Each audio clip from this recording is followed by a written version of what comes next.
இறைவனும் சாந்தியும் சமாதானமும் உலக மக்கள் அனைவரும் மீதும் உண்டாவதாக. சென்னை மக்கா மஸ்ஜித் மவுண்ட் ரோட்ல இந்த நிகழ்ச்சியை நாங்கள் நடத்திட்டு இருக்கிறோம். இது ஒரு அமைதியான ஒரு கூட்டம். இதுக்கு 3 நோக்கங்கள். முதலாவது நோக்கம் வந்து காஷ்மீர் பஹல்காம்ல நடந்த அந்த தீவிர தாக்குதலை நாங்கள் வன்மையா கண்டிக்கிறோம். அதில் பாதிக்கப்பட்ட மக்களுக்கு எங்களுடைய ஆழ்ந்த இரங்கல்களை தெரிவித்துக் கொள்றோம். அவங்களுக்கு என்ன உதவி வேணாலும் நாங்கள் செய்யறதுக்கு ரெடியா இருக்கிறோம்.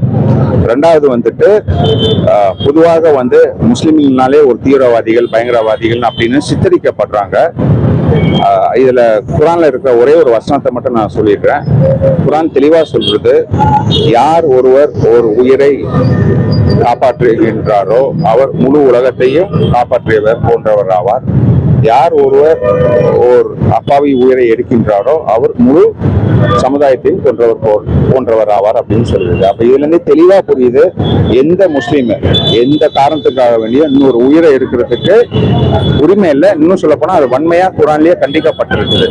அதனால இஸ்லாத்துக்கும் பயங்கரவாத செயல்களுக்கும் துளி அளவு கூட, கடுகு அளவு கூட சம்பந்தம் இல்லை என்பதை வலியுறுத்தி சொல்லிக் கொண்டோம்.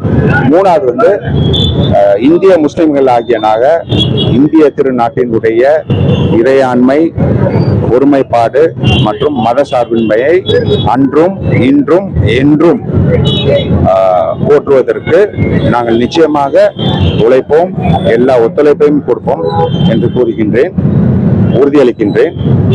ஜெய்ஹிந்த். என்னுடைய பெயர் வந்து இம்தியாஸ் அஹ்மத். நான் சென்னை மவுண்ட் ரோட் மக்கா மஸ்ஜிதுடைய செயலாளராக செயல்படுறேன். நன்றி.